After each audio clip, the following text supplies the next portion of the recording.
Boa noite, caros alunos e ouvintes. No ar, mais um programa Culturas e Identidades com Loriel Rocha. Culturas e Identidades é um programa, série de aulas voltados à história e à cultura oral e simbólica tradicional luso-afro-brasileira. O tema do nosso programa de hoje será a parte 2 do dia que foi ao ar no dia 6 de outubro de 2022, Teorias da Conspiração e o Messianismo Político Bolsonarista. A temática de messianismo político é uma temática sobre a qual eu venho me debruçando e divulgando há muito tempo, muito antes do Bolsonaro chegar ao poder. E é uma temática que, curiosamente, ela é discutida de uma forma muito parcimoniosa, velada, eu diria até, dentro do contexto histórico brasileiro. Evidentemente, as razões são várias para isso, mas o Brasil, de modo geral, ele não tem uma tradição em estudos de cultura simbólica, né? Porque a cultura simbólica ela tem um leque que é uma das coisas mais amplas que existem. Lembrando Mário Ferreira dos Santos, tudo é símbolo. Tudo. Não existe nada que não seja símbolo ou que não seja simbolizado ou que não seja signo, né? Então o leque disso é uma coisa muito ampla e, evidentemente, a academia brasileira é uma academia falha em muitos aspectos, e um desses aspectos é exatamente esta ausência de estudos robustos no que diz respeito a esses estudos, né? Bem, então, no programa passado, nós havíamos traçado, portanto, começado a fazer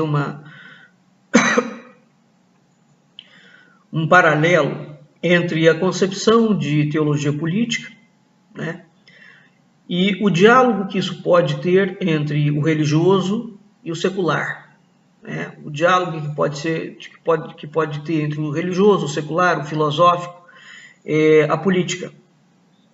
A gente viu que existe um entrelaçamento não só de linguagem, né, mas de procedimentos dentro do campo político e dentro do campo jurídico, que é fundado a partir de noções dogmáticas, portanto, a partir de noções teológicas. Isso é um ponto, não é? Então, de certo modo, a teologia pode servir, digamos, como um antídoto contra a ideologia do progresso histórico, né? Vamos falar dessa forma. Contra um tipo de desenvolvimentismo absolutamente materialista, né? Evidentemente que a teologia não tem e não pretende deter o curso do chamado progresso histórico, tá certo? Mas ela tem, ao ser trazido seus fundamentos para dentro dos estudos da política, do Estado, ou mesmo do meio jurídico, ela fornece outros meios, tá? Bem, então uma coisa é nós termos uma teologia e a relação que essa teologia pode estabelecer, né, com um diálogo com o Estado, com a economia, com a política, com a filosofia, etc. Tal. Agora, existe uma conexão política entre corporações cristãs E essa conexão política entre corporações cristãs, portanto a junção de partido político, de projeto de poder político, juntando com religião, para construir signos pretensamente cristãos, utilizando-se de um fundamentalismo religioso. Isso aqui já é outra coisa. Então, nós temos um cenário que é o estudo da teologia e quando ela dialoga com a política. Isso é um cenário, é uma perna. Uma outra perna é quando uma teologia de poder autoritário, não é? Faz uma união entre o maquinário político com o fito de dominar a sociedade e a religião. Isso é um outro universo. E é preciso entender que as diferenças entre ambos são intransponíveis, porque uma não se reduz à outra. São coisas completamente distintas. Bem, o Brasil tem... Olha, o Lula foi trabalhado como um messias de esquerda. E eu falei muito sobre isso. Entretanto, os militares trabalharam o Bolsonaro igualmente como um messias político. Mas de uma forma, ao que eu saiba da história do Brasil, que nunca antes havia sido tentada. Então, a radicalização da propositura que a gente vê agora nesse governo, evidentemente, ela tem outros contornos. E sendo assim, ela tem outros objetivos, muito mais graves do que era um objetivo do Lula. E algo que eu venho falando também há muito tempo, ambos, Lula e Bolsonaro, são projetos militares. Mas o Lula destacou-se dos militares. A criatura voltou-se contra o Criador num determinado momento. O Bolsonaro não. Seja por que razão for. Né? E a razão, talvez, dessa diferença se explique que o Bolsonaro é um indivíduo que tem, na sua trajetória política, uma trajetória política complexa e uma trajetória política eivada de crimes comprovados. Né? Não só ele, bem como a família. Então, evidentemente, ele é um indivíduo muito fácil de ser não só manipulado, bem como de ser chantageado. O Lula não fez trajetória política, exceto o momento em que ele foi presidente da República. Ele atuou como sindicalista e dentro do PT. Não fez trajetória política nesse aspecto. Ele só atuou como candidato, né, nos 2 momentos em que ele foi presidente da República. Toda a atuação política dele vai dar-se dentro do PT, que é evidentemente um partido político. Ele sempre ficou fora. Tentou uma vez ser deputado e saiu falando horrores do Congresso Nacional. E o que ele falou não era mentira, não. É um congresso de picareta mesmo. Não é? Mas é aquela coisa da realidade política, que é uma realidade, para quem resolve se intrometer nela, a pessoa tem que ter estômago e fígado, né? Porque aquilo ali é um oceano de serpentes. Não é só no Brasil, não. Mas no caso brasileiro, eu creio que a coisa é mais complexa. Então, o que nós estamos vendo agora é a reformulação da ideia de Estado. E essa reformulação da ideia de Estado, eles vêm utilizando o Bolsonaro, há uma transferência de poder. O Bolsonaro é lançado como um mito político.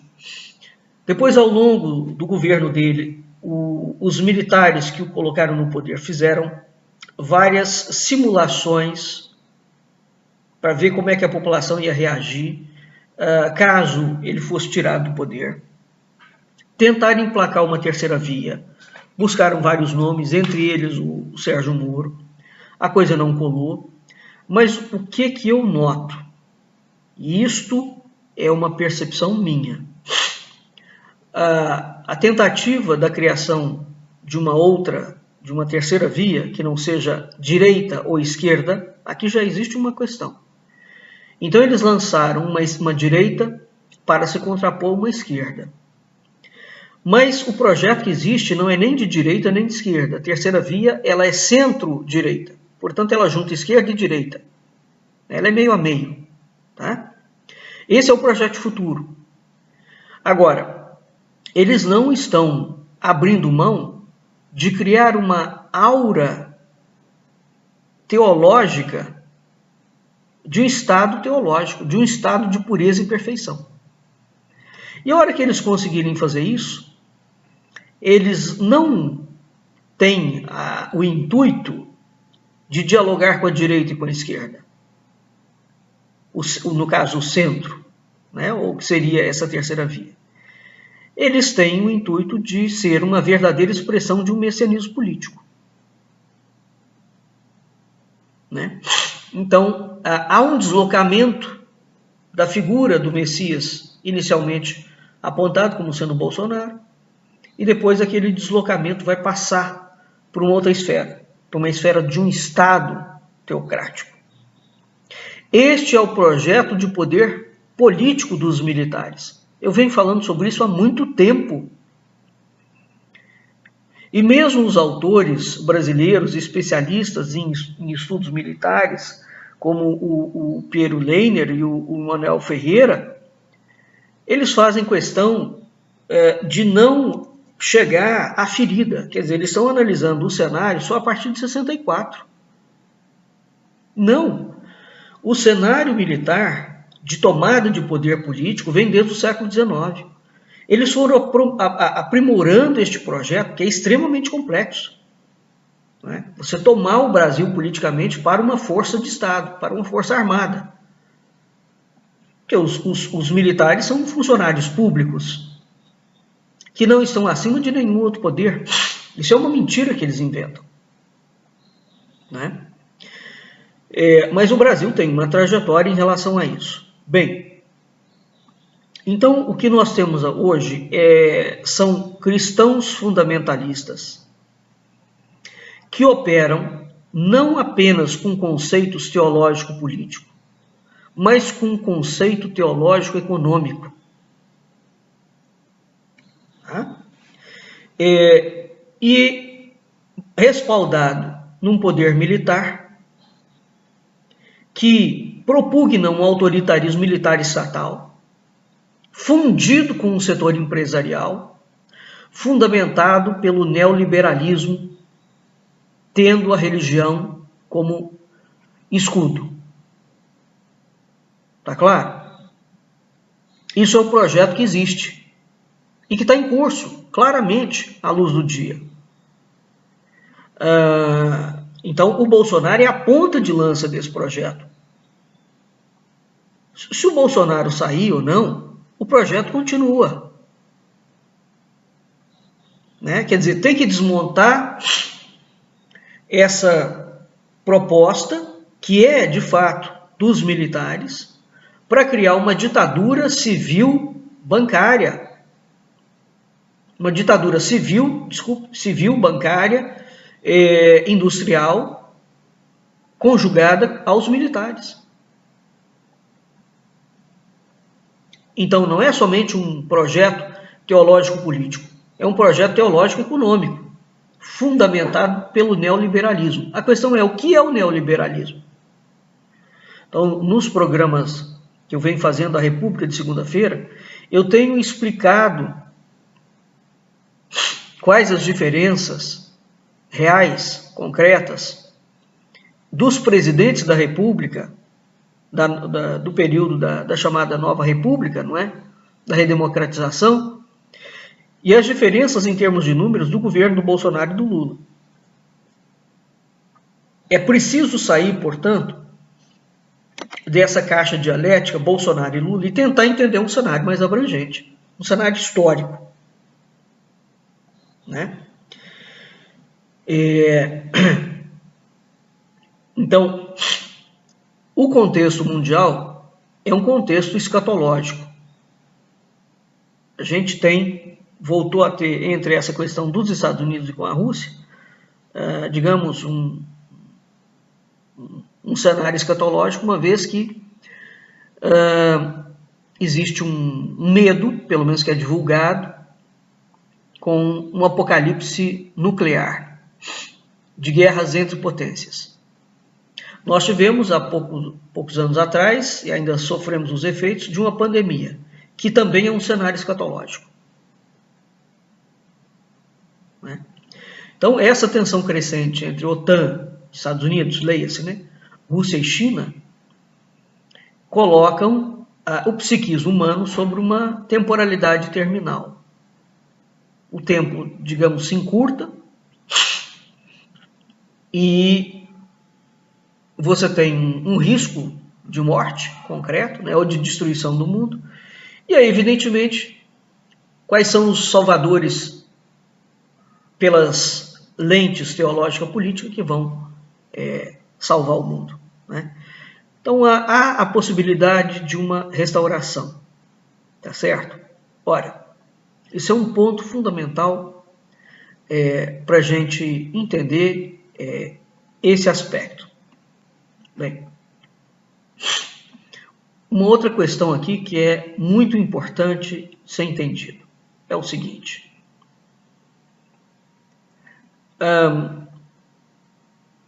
O Fábio Pi, que é um professor de teoria de direito e de história do pensamento jurídico da Universidade Federal do Pará, eu já falei sobre ele algumas vezes. Ele lançou um livro muito interessante, baseado em cristofascismo, mas chamado Pandemia Cristofascista.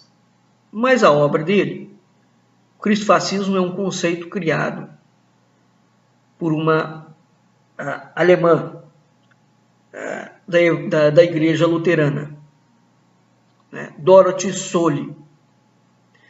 Bem, vamos aqui entender uma questão.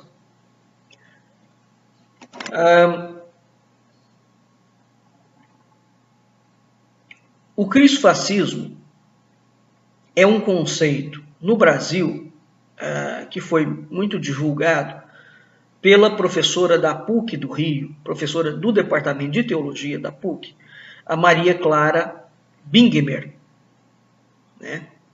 Que é uma autoridade no Departamento de Teologia, uma mulher muito séria, católica.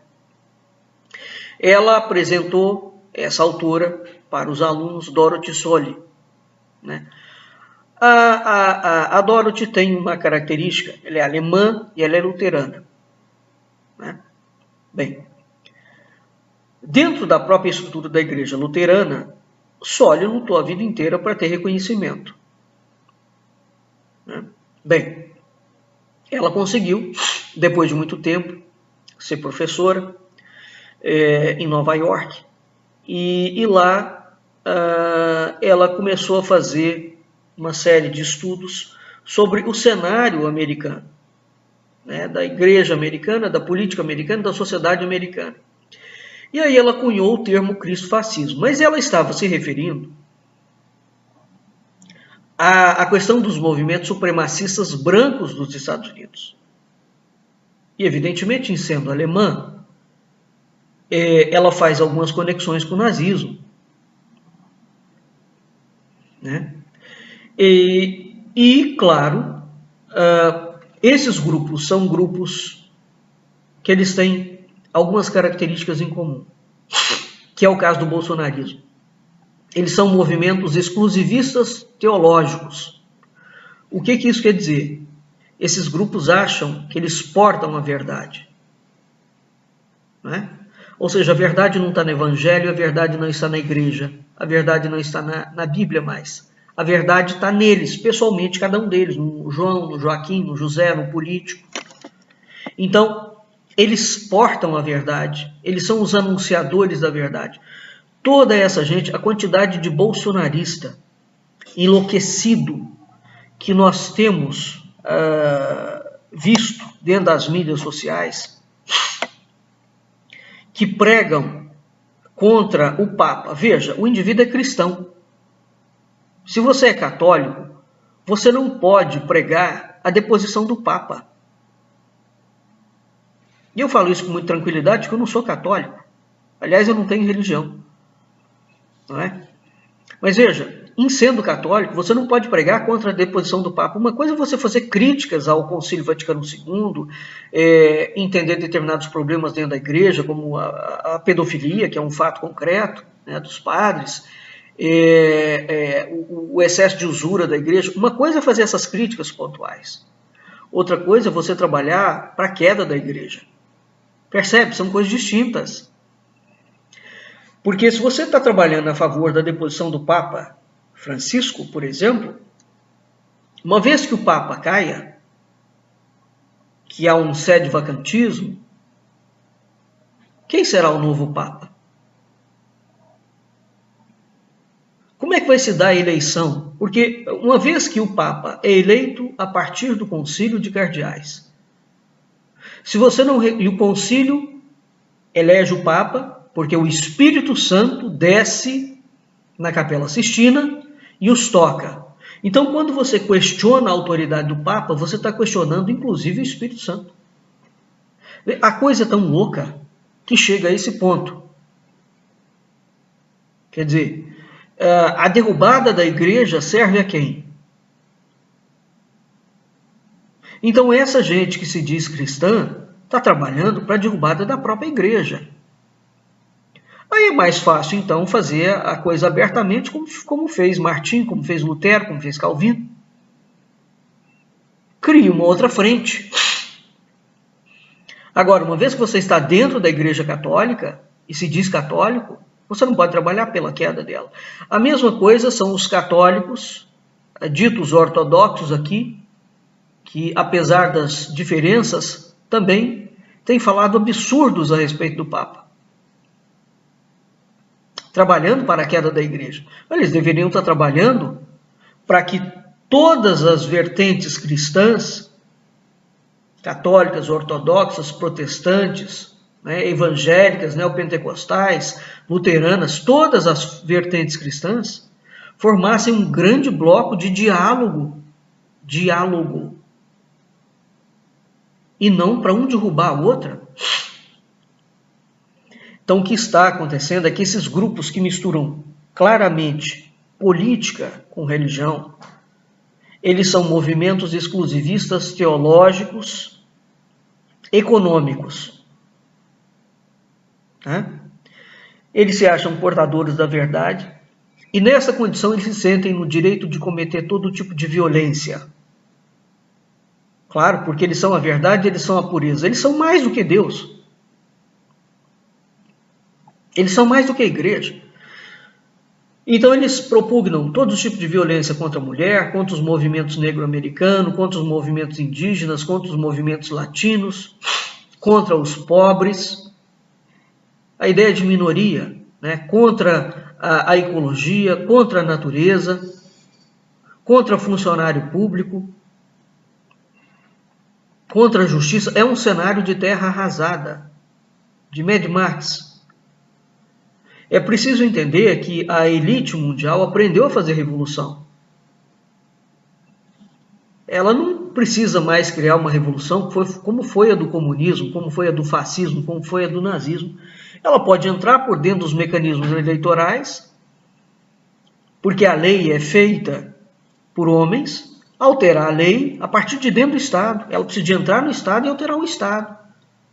E transformar o Estado para onde quiser. É isso que está acontecendo no mundo inteiro. É por isso que existe o chamado da morte da democracia. E isso não é uma falácia, é um cenário concreto, que ele está acontecendo.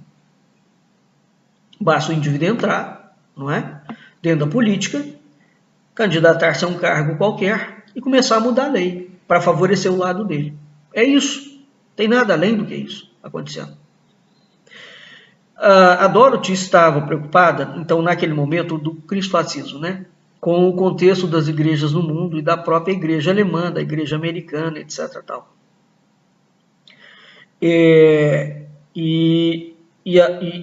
Porque havia uma clara proposta de intolerância, de ódio. Mas aí você fala, mas qual é a razão desse ódio? Então, por trás desse ódio, que é movimentado via social, você tem um discurso econômico que vai atender a interesses de empresas muito específicas. Então, o Fábio Pi repito, aqui no Brasil, quem introduziu, né, e é uma grande divulgadora da obra dela, é a professora Clara, né, Maria Clara, da PUC do Rio.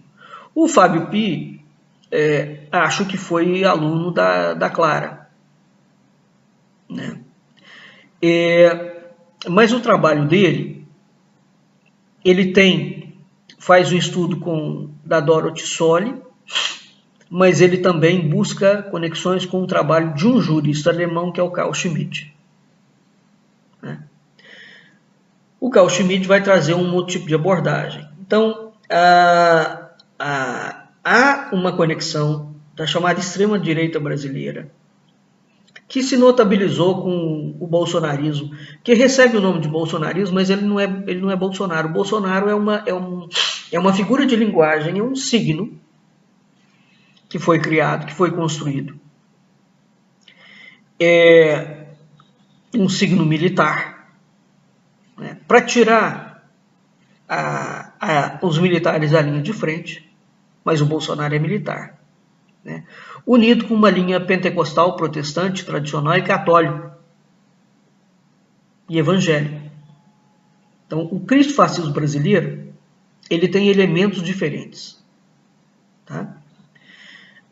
Então, nós estamos diante de um projeto que é uma teologia autoritária de Estado, ou de uma teologia governamental autoritária, de caráter militar, bancário, com sociedades secretas, que visa alterar o Estado brasileiro a nível constitucional, para criar um Estado que o Golbery do Couto Silva chamava de, e a doutrina de segurança nacional, que impunha a teoria da anomia política, ou seja, um Estado gerido por uma elite militar e por uma elite empresarial, escolhida por esses militares. Ora, a influência dos evangélicos na política não é uma coisa nova. Mas conforme eu já falei para vocês, é o seguinte.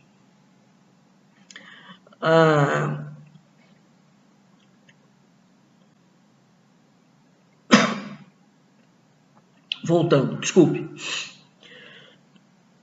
A influência dos evangélicos na política não é uma coisa nova no Brasil. Ela vem desde o início, final do século XIX, início do século XX. Tá?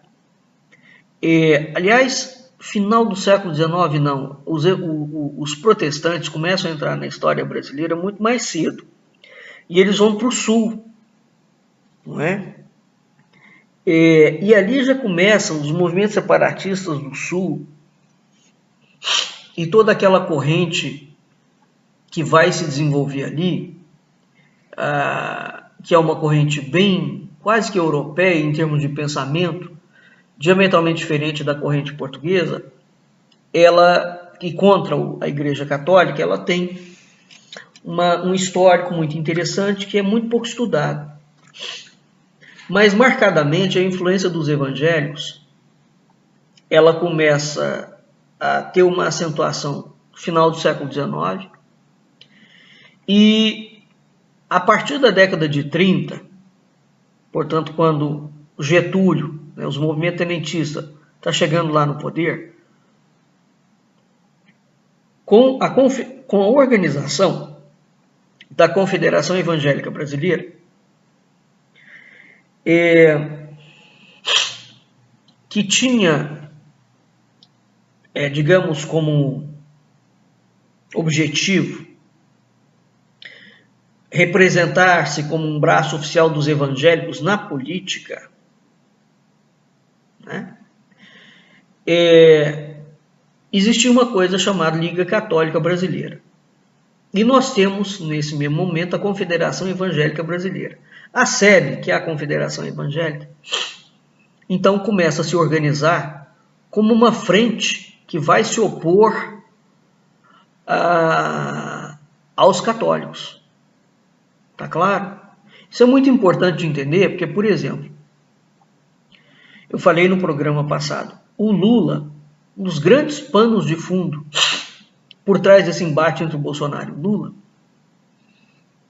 nós temos a visão dessas facções da igreja que estão em disputa. O Lula sempre foi claramente apoiado de uma forma bastante contundente pela Igreja Católica, né? E o setor da teologia da libertação ficou um setor muito famoso em relação a isso. Mas ele também tinha, igualmente, apoio protestante e evangélico. É o Lula e a Dilma, por exemplo, que criam os dias religiosos mais importantes. Não foi o Bolsonaro. Tá? E o Bolsonaro vem protagonizando uma ligação não com a Igreja Católica, mas uma ligação com a facção evangélica, de um cariz marcadamente americanófilo, né? Neoliberal. Então nós temos aqui uma disputa entre dois setores, que é algo muito sério. E é preciso entender as diferenças entre esses setores. Bem, a Confederação Evangélica Brasileira, que é SEB, ela se organiza a partir do início do século XX, portanto, 1910, 1920, 1930. Há um grande nome a ser lembrado, ligado ao evangelismo, que é o Guaraci Siqueira. Ele foi um pastor metodologista e ele foi eleito deputado federal. Bem, então, no início do século XX, presta atenção a isso, os evangélicos se tornam uma força política, né? E a influência política evangélica começou a ser cada vez mais ampla, enquanto a Igreja Católica, a força católica, era perseguida pelos militares. A força católica foi perseguida no Império. Dom Pedro I era o inimigo da Igreja Católica. Dom Pedro I e II. O segundo fez coisas horrorosas contra a Igreja Católica, a tal ponto da Igreja ser um dos poderes que conspirou contra Dom Pedro. Então nós temos o cenário de que quando a República é instaurada, os 14 primeiros presidentes são maçons e com uma forte conexão militar, são militares, ou foram colocados por grupos militares ali. Eles continuam a perseguição à Igreja Católica. E, ao mesmo tempo, eles vão abrindo as portas para a facção evangélica e protestante. Tá claro? Então, os militares sempre tiveram uma ligação grande com essa facção protestante. Ora, em face da relação, no início da República, de religião com política, né, é importante frisar que os evangélicos não são o primeiro grupo a praticar política institucional no Brasil, como se pensa hoje. Agora, os evangélicos e os protestantes tomaram um caminho muito distinto daquele caminho que foi o catolicismo, que veio com a coroa portuguesa, que ajudou a formar o Brasil. Então, o Brasil, enquanto projeto de nação, enquanto projeto português, que ele não é ibérico, ele é português, ele conclama um tipo de catolicismo ou de cristianismo. A partir de 1822, o Brasil é um país gigante em termos de extensão territorial, ele é um país católico, né? Mas esse catolicismo, em razão da influência da maçonaria e dos impérios primeiro e segundo, depois com a República, esse catolicismo vai criando um mundo diferente. Quando entra no início do século XX, a gente tem uma batalha firmada entre o mundo evangélico e o mundo católico. Bem, A partir da década de 30 e 40, nós estamos no governo do Vargas, que era um ditador militar, cuja doutrina de segurança nacional foi escrita pelo Góes Monteiro, que foi o grande mentor de todo o arcabouço do governo do Vargas, não é? O Góes Monteiro que é o cara que cria o projeto, é um tenente, medíocre, alçado numa canetada a general, né, depois que o Vargas é eleito. É esse sujeito que cria a doutrina de segurança nacional, que é o projeto político de tomada de poder dos militares, mandando nos civis. E esse projeto político, o grave desse projeto é que ele fala que os militares são uma casta pura, sem corrupção, uma casta quase que sacerdotal, e que todo o mal do mundo advém dos civis, mal como ente ontológico. É preciso que se entenda isso. Então, os militares são o bem supremo, divino, e todos os civis são o mal. Os únicos civis que não são categorizados como inimigos, então é a doutrina de segurança nacional que cria o chamado inimigo político. E esse inimigo é sempre um elemento difuso, mas ele é um elemento que tem que existir para você destruir. Né? Então, esse inimigo ele tem que ser destruído porque ele representa o mal. Os únicos civis que não serão identificados como inimigos e chancelados como malignos serão aqueles civis que vão apoiar os militares. Se não tiver nessa configuração, todo civil é o mal em pessoa, no sentido de que ele é adepto de Satã. Tá? Aqui eu estou dizendo uma categoria teológica e ontológica. Bem, os protestantes começam, portanto, a ter um apoio muito grande dos militares contra a Igreja Católica. Vão criando uma agenda, digamos, de diálogo social, vamos falar dessa forma, com os direitos humanos. Eles são progressistas, tem que tomar atenção, cuidado com esse termo. E eles vão criar, portanto, vão ser portadores de uma agenda de crítica social. Tá? Então, o Guaraci Siqueira é um cara que vai ser um grande representante disso. Essas críticas evangélicas vão se aprofundar durante a ditadura militar, através do braço da Igreja Presbiteriana e da Igreja Metodista, da Igreja Batista, da Igreja de Assembleia de Deus. Né? Todas essas igrejas apoiaram a ditadura militar de 64, que foi uma ditadura civil, empresarial, militar. O que eles estão tentando fazer agora é, de novo, reconstruir a mesma estrutura, uma ditadura civil, empresarial, militar de 64, sem precisar de dar golpe de Estado. E é isso que está em curso. Tá certo? Bem, então é preciso entender isso. A ditadura militar teve o apoio concreto. Não teve o apoio concreto da Igreja Católica, hein? Os católicos foram os grandes opositores à ditadura militar. Mas a Igreja Presbiteriana, a Igreja Metodista, a Igreja Batista e a Assembleia de Deus eram apoiadores clássicos dos militares. Mas isso vem desde o início do século XX. Bem, o Lula é um projeto militar católico e da igreja das facções protestantes, evangélicas, etc. Acaba que a Igreja Católica torna-se mais visível.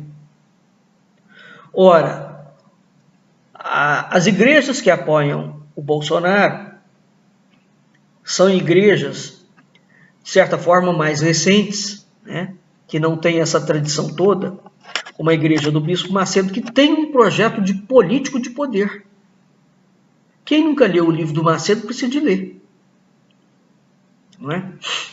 Bem, então, como Silas Malafaia e todos esses pastores picaretas, picaretas, que é uma gente que não é séria. Eles interpretam a Bíblia e o Evangelho consoante a necessidade deles. Então essa gente é a gente que está apoiando o Bolsonaro, juntamente com uma facção presbiteriana, metodista, batista, etc, etc. O que é preciso entender é que, de fato, existe uma frente católica que opera contra, uma frente cristã que opera contra a Igreja Católica Apostólica Romana, dentro do cenário de disputa política brasileira. A partir de 88, existe uma nova caminhada política. Você tem um outro cenário político, com a chamada reabertura democrática. Os militares não são julgados. Foi um grande erro dos civis. Os civis não poderiam ter aceito a proposta de anistia que foi feita pelo governo militar.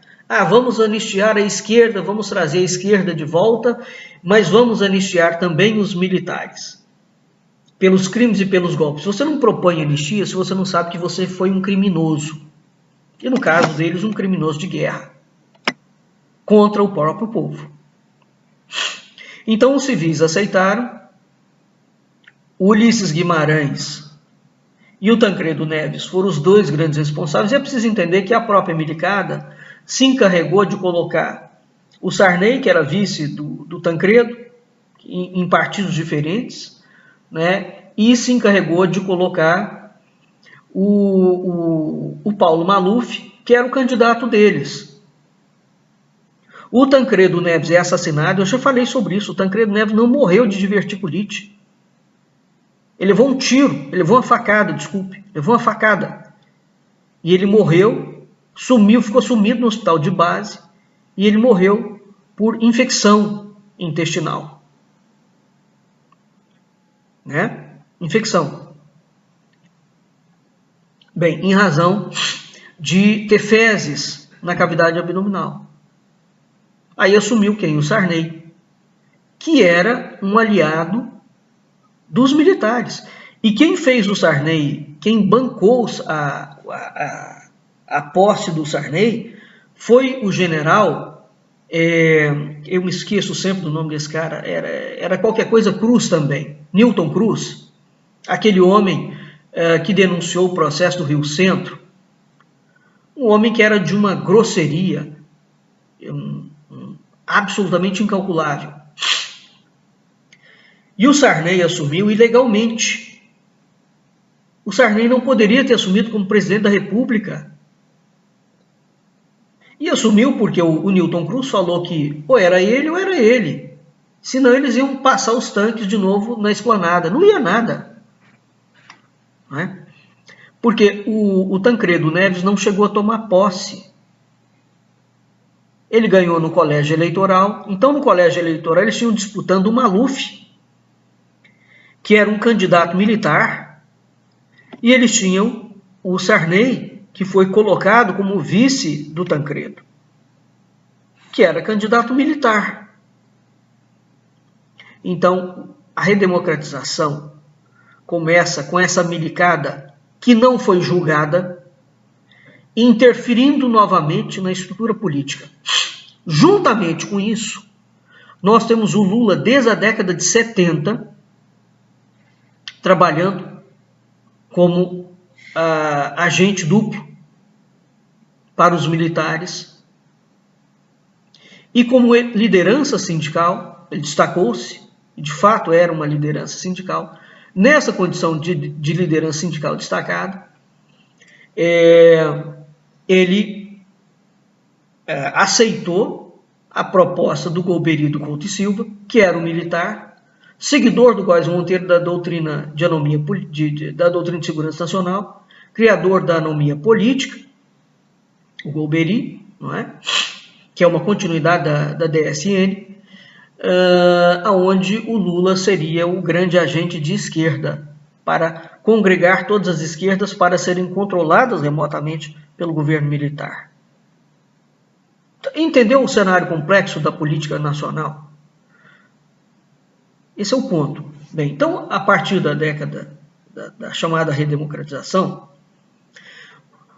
os evangélicos e as igrejas voltam a reconstruir a confederação evangélica.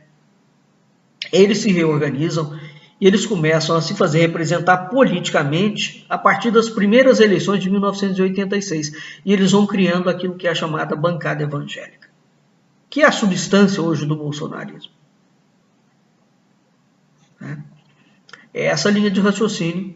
Então, de eleição em eleição, os evangélicos, os pentecostais e os protestantes vão criando uma frente parlamentar evangélica, uma bancada evangélica, que se torna um braço político muito importante dos militares e de uma elite financeira e militar. A Igreja Católica, por sua vez, não criou nenhuma bancada política. Não é? Então você tem, dentro dessa bancada evangélica, pastores, figuras execráveis como aquele Marco Feliciano, por exemplo, em que o indivíduo claramente é um pastor e ele tem um cargo político. E estão lá dentro defendendo interesses da bancada evangélica. Mas quais são os interesses da bancada evangélica? Efetivamente, o que o evangélico pode contribuir para o Estado? Então, o grande apoio que o miliciano, presidente da República, o atual, o Messias da direita, recebe da bancada evangélica, ele se batiza no Rio de Jordão, por exemplo, ele diz claramente que não é católico. Esse grupo evangélico, vamos lembrar que o Eduardo Cunha é evangélico. É o Eduardo Cunha que toca o impeachment da Dilma. Contra o qual eu fui contra. Naquela altura, e avisei que era um golpe. E foi mesmo. Hoje está claro para todo mundo. Então, com Michel Temer, esse casamento se consolida. A maçonaria começa a atuar claramente, que a maçonaria, vocês devem se lembrar, a Dilma ainda estava no poder, entraram 300 maçons vestidos de negro no Congresso Nacional. Abraçaram o Congresso Nacional e falaram que ela tinha que sair mesmo. Então você tem uma junção clara de sociedades secretas, de corporações evangélicas com protestantes tradicionais. Bem, então, como é que se dá a relação entre os católicos e o Bolsonaro? Exceto aquele sujeito chamado Padre Paulo Ricardo, que é um olavista e um bolsonarista, que vem pregando contra o Papa Francisco, inclusive, é um sujeito dissimulado, perigoso.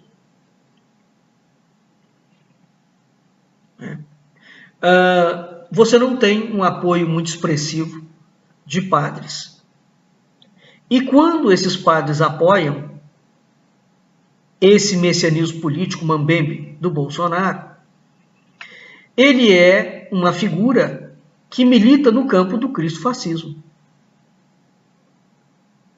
Portanto, é aquele indivíduo que é puro e que acha que a Igreja, depois do Concílio Vaticano II, não representa o mundo católico.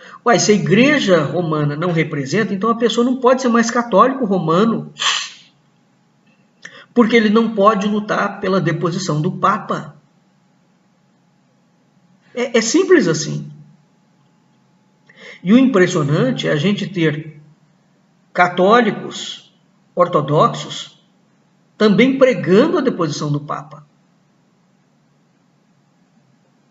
Não é?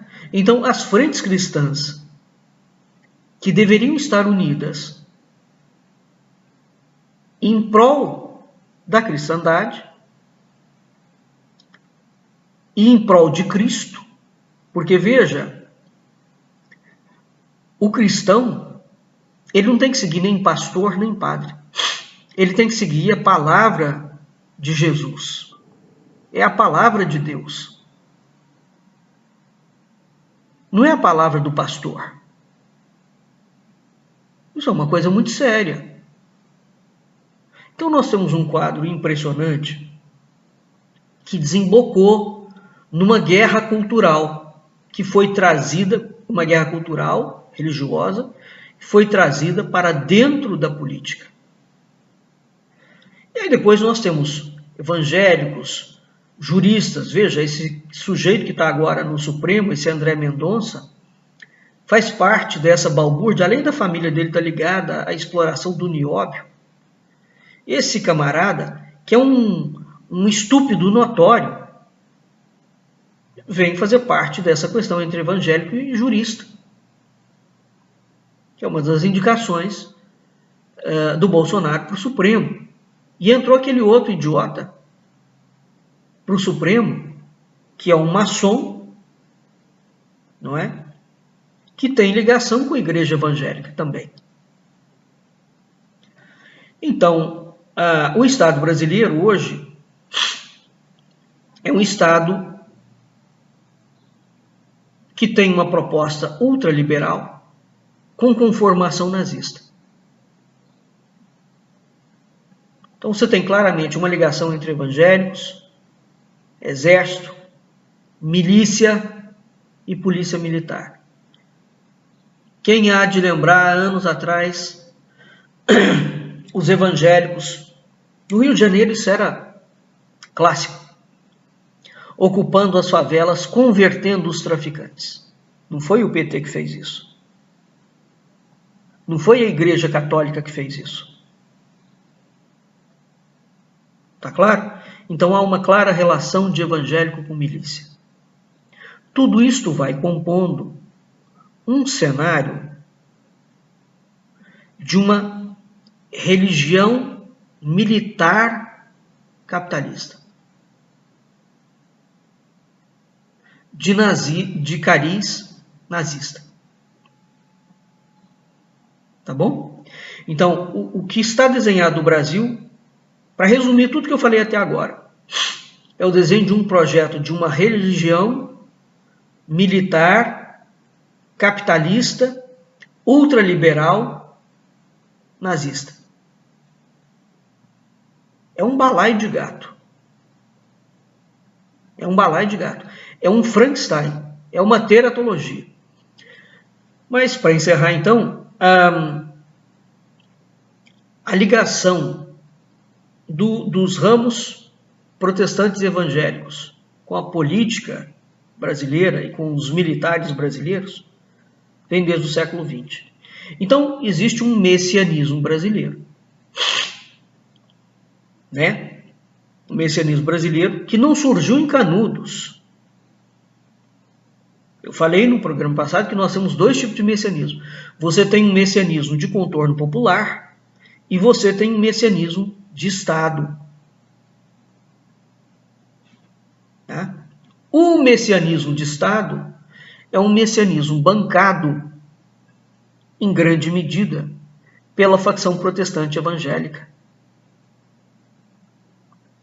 O messianismo de contorno popular, de teologia popular, ele surge nos movimentos populares.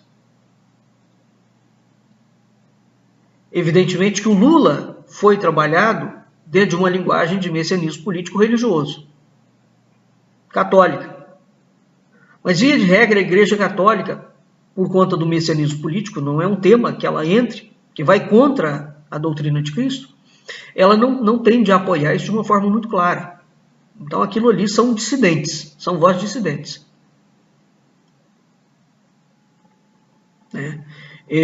Enfim, é preciso fazer certas diferenciações, né?